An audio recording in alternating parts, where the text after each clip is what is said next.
Why, hello, Jay. How did you know it was me? So if you're on the line, then I'm on the air, right? Oh, my God, you're taking my catchphrase and everything. I have nothing to do now. Anthony Piccione, how are you? Well, I watched the other interviews, by the way, so that's how I remember. So well, there you go. How am I doing? I am doing very good at this moment. I'm writing other scripts, but I have a therapy session with myself, which we're going to talk about still in the back of my head. So of course. Ready for any questions. As well you should be. It's going open and run. That's a touchdown in the theater world like you never can imagine.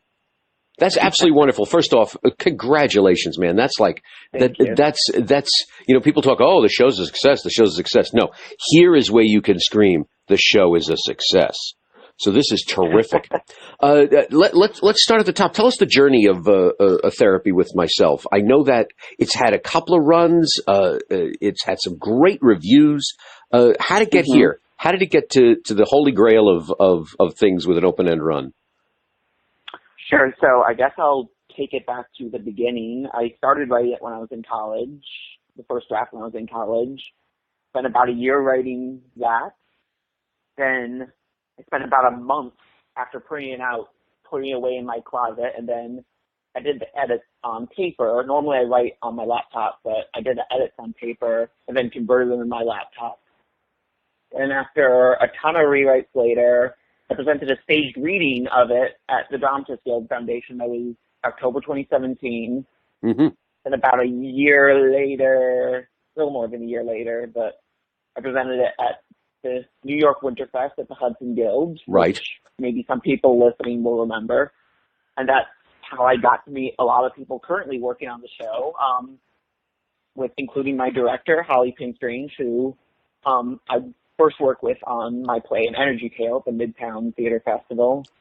And there's also a few others who have worked with me in other past shows too, and lots of new people. And yeah, as you said, the Hudson Guild production was pretty successful. We're pretty happy about that. But now we are going to the Kraine Theater, very professional staff there. We were just there a few days ago, actually. And they have an amazing lighting system. They have a projector that actually works. So they're one of the coolest spaces. Someone from the Hudson Guild after saying that, but the projector that actually works, and yeah, I think it's going to be amazing. We're doing it on the third Saturday of every month, starting May 18th in the afternoon, and hopefully people come see it. And you're booked all the way through to the end of 2020. That's the plan, anyway. That's good. You'll be around longer than Trump. There you go. I was telling people the other day that hopefully, not to get political or anything, but hopefully we'll have a new president by the time we have our last performance. That's how successful we'll be. That's right. But yeah, our plan is to go to 2020. Tickets are currently on sale for only the 2019 performances, but presuming our opening night goes well, which so far, knock on wood, I literally did that on my desk with my laptop. I heard. Presuming that goes well, we'll definitely go well into 2020, and there'll also be some new one acts I'll be planning to produce around that time too, so that'll be an interesting year for me. So yeah, very exciting stuff. So you've had people that have been with it since the beginning in many cases. Holly has been with it since Winterfest. Holly worked with. Well, yeah, she worked on the therapy session production at Winterfest, but I met her while I was working on An Energy Tale at Midtown International Theater Festival during their last season. I remember it well, and I remember her name on the list, sure. I was going to say, you might remember it as the first time you ever represented me. There you go. And there are a few others. Our assistant director, Andreas, he is someone who acted in my play What I Left Behind at Winterfest in 2018, as did Emma, who is one of the actors in the show. I know two of our current leads in the show are people I've worked with before. Shane Zimmerman, he is someone who worked on my show 4 Stages at Planet Connection Theater Festivity. And Nate Toussaint, who was actually an ensemble member in our Hudson Guild production, but we promoted him to a lead recently. Oh, that's great. He actually went to, and he's really good. And he actually went to college with me at Eastern Connecticut State University, where I'm one of the few alums from that school who made it in New York, I'm proud to say. That's terrific. I was going to say, how's the hometown feel about all of this? Some people from Eastern after saying that, but the heck with them. How's the hometown feel about your success? Anything in the newspapers out in the hometown, or how does the college feel about it? Some of my professors have. My script writing and playwriting professors have. Two of them, Matt Gallagher and Edmund Chabot, have both been very proud and congratulatory of me. So that's great. Those are two names I want to shout out to, who are both great professors of mine when I was in school. So, if they're listening to this, thank you very much for all your mentorship. I don't know if mentorship's a word, but it is anyway. Okay, there you go. So yeah, those are two examples. My friends and family from back home, that sort of thing. I imagine if you talk to Nate, he would say the same thing. And yeah. Now you have a lot of people that have gone on this journey with you. Are you a proponent of that? Are you a proponent? I've had colleagues who have said to me, "Well, I'm doing a new run, so I'm getting a new cast." Oh, well, I want to try something else. I had a cabaret colleague who always said, "I want a different musical director for a performance." Are you a proponent of getting that group that they can read your mind, they understand who you are, they know who you are, and so you just take them with you? Because it sounds like a lot of the people you're working with have been with you before. Are you a proponent of the repertory system? Yes and no. So I do like working with people I've worked with before. If I know that they're reliable, if I know they're very talented, obviously, why would I not work with them anymore? But at the same time, I do love working with new artists and stuff like that. I think the majority of the people in our cast are new actors. So we actually have two new actors who weren't with us at the Hudson Guild who are coming in, one of whom I have never worked with before, and another only worked with me this past March during our fundraiser, talking it out. I like a bit of both. There's the big joke I always hear whenever someone gets cast, somewhere in the middle of the run, they say, "I can't imagine the part being played by anyone else." Bringing new people in when you have such a repertory thought, when you have people that you've worked with before, how does it, as an author, you've heard the play done one way.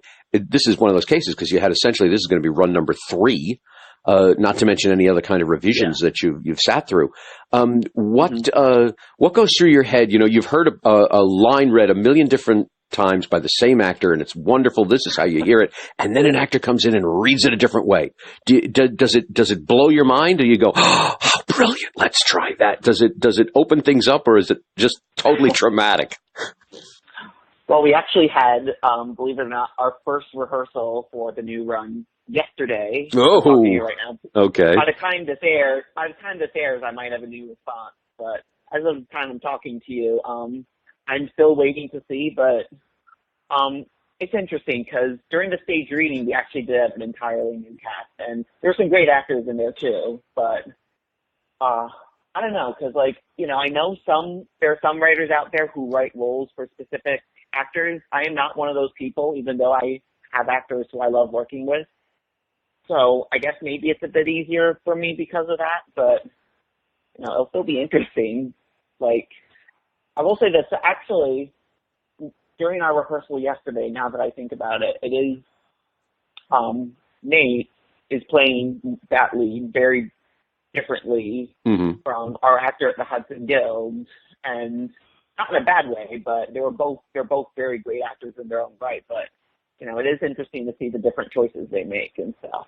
Good. You know what I mean? So you're open-minded enough that someone comes in, they say, "No, I want to try it this way," and you're one of those to go, "Okay, lay it on me." Good for you. Good for you. My philosophy is, as long as you stick to the core and essence of the story and the message and any meaning behind the words that I'm writing, that's what matters to me. That's great. Oh, that's may everyone be like you.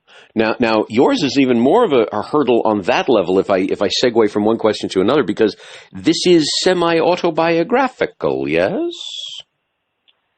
Yes, 80 to 90% autobiographical. The only reason I say semi-autobiographical, by the way, is because I would just change the names, and a few of the characters are based on more than one person. So that's why it's semi-autobiographical. Sure. But yeah, a lot of that shit actually happened. So yeah. Wow. So you're hearing new interpretations, literally, of your life up on that stage.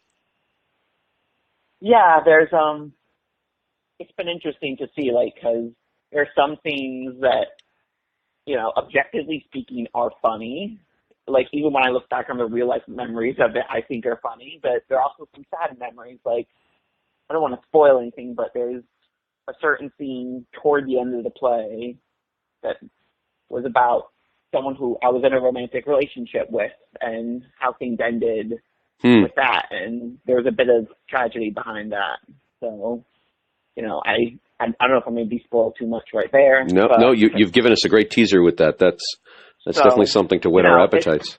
I'm definitely, I don't want to say moving on, but I'm definitely able to look at it a bit more objectively, or as objectively as I can now that I've seen it fully produced and seen it as an actual play in and of itself in its own right. When we were rehearsing for it at the Hudson Guild, I'm not going to lie, that was a bit of an emotional roller coaster I was trying to contain in my head. So, has this become? I know I asked this to the last time when you were at Hudson Guild. Does it serve as any kind of catharsis when you watch a life right there up on the stage? Do you say, oh, look at that, I survived it, I did it, I'm here to tell the story? And does it supply you with, like, relief or contentment in some way? It does. It does. I mean, I do think one of the things that keeps me going is the fact that I was there throughout my life. Like, put it in vague terms. People can come see if they want to know the details. Of course. But, I'm here now in New York City. I've been here about 2.5 years now, something like that. And so I've had 7 one-act plays. I've had a full-length play, which is now going from festival run to open-ended run. Yep. And I'm writing new works already. I just finished the other day a short screenplay I'd like to get filmed soon. So there's that. So I might be going into film, too, in addition to theater. And so, there's a lot I have going on in my life that I'm very grateful for, needless to say. 2.5 years, that's all you've been? Maybe like 10 to 20 years. Maybe I'll write a sequel that's about my crazy adventures in New York. So who knows? We'll see. Now I'm gobsmacked. That's it? Just 2.5 years, and look at where you've come. That's really marvelous. I know. That's really marvelous. You have great drive, and that's Woody Allen always says, the main proponent of success is simply showing up, and you're always there. So that's true. So that's absolutely marvelous. It's very true. There's so many writers I knew, just in general, I'll say, who are very good in some cases, but, whenever people say you should submit this, you should submit that, you should try and stage it yourself, they'll even try. I'm a big proponent that if you don't try, at least, there's no guarantee you'll succeed. Oh, no, of course not. You'll only guarantee a failure is if you don't try. Right. So. You may win if you try, but you will definitely lose if you don't. Good for you. Exactly. Good for you. Now yours has an interesting hurdle to it. It's not an open-end run in the sense, you're 8 shows a week or something. You're a monthly. We're going to see you every month at the Kraine. What's the hurdles involved in that?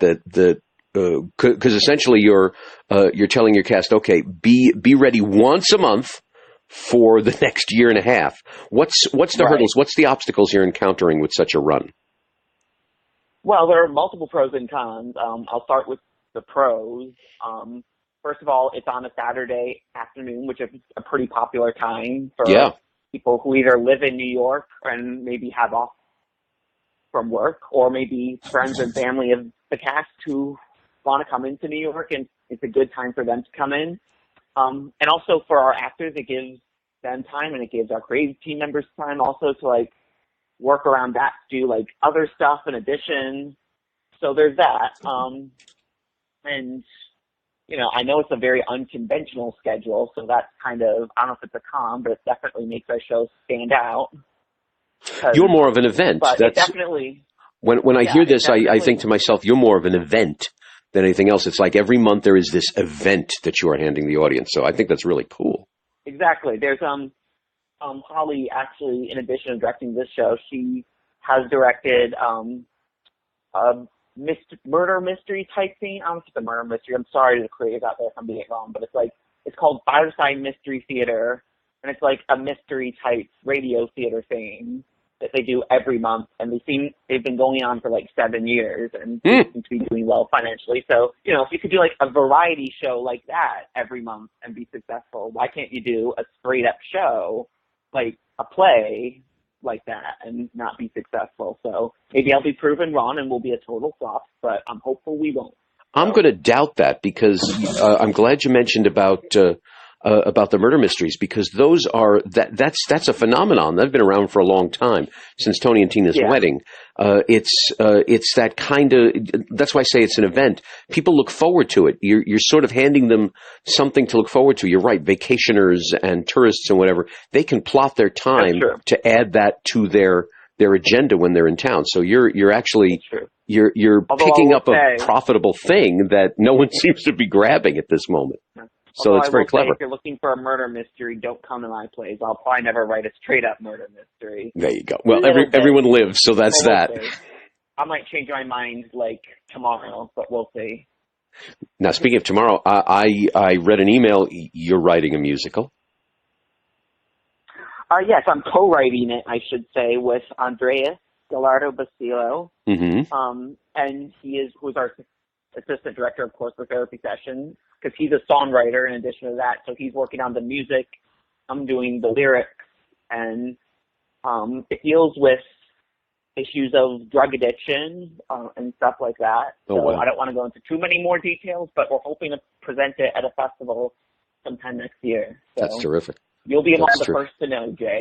Thank you. I was drawing the breath to say that. You have a mission. When you said about the topic for the musical, I said, okay, yep, this is, you have a real mission. A lot of playwrights are very diverse in how they write, and while you're diverse in your location and characters and things, you have a mission of talking about battling addictions and illnesses and just surviving life. What's in your words? What's your mission? What's your mission as a playwright? My mission as a playwright is, I mean, the truth is, I know a lot of my works have focused recently on mental health and all that. I've heard someone refer to it as diseases of despair. That's a pretty good word to describe. Oh my gosh. Wow. I think it was actually Bernie Sanders who referred to it as that on the town hall he did earlier this week. So, and I thought that was a good term to refer to it as that, because it is kind of a disease of despair, whether you're suicidal, whether you're anxious, whether you're addicted to drugs. And, you know, it's very sad, because I've said before, like, the suicide rates, for example, have been going up all the way since the beginning of the century, since 9/11. And, you know, I've always thought it was just me. It was just a few emo teenagers in the late 2000s who were like that. But no, it's something that affects all generations. It happens for a wide variety of reasons. So I'm definitely interested in exploring mental health and mental illness and trying to raise as much awareness as I can for the root causes and the realities of what it's like to live with them. And so I guess that's my mission with these types of shows, although the full-length play I'm writing right now, I will note, is very, very different. It's more of a political sci-fi sort of thing. Oh, my. So, exactly. So I probably said too much about that as it is, because I'm still writing it, and it'll be a while before you guys see that. But that's my next full-length play after Therapy Session. Wow. So well, that's going back to where I met you at first, because you wrote a conservation play. You wrote a play about the Earth, the energy tale, and it was sort of like traveling into the future, if I remember correctly. So you're going back to another route here, your science fiction route. Yeah, it's one of them. I mean, I've always loved sci-fi when I was younger, and still do today. I was watching an interview with George Lucas a few months ago, and he was talking about how his early inspiration for Star Wars was actually the Vietnam War, and he was sort of doing like a subversive way through sci-fi of these rebels who are fighting against this evil empire, except the empire in real life was the American empire trying to invade Vietnam, and how in recent years it has continued with like Iraq.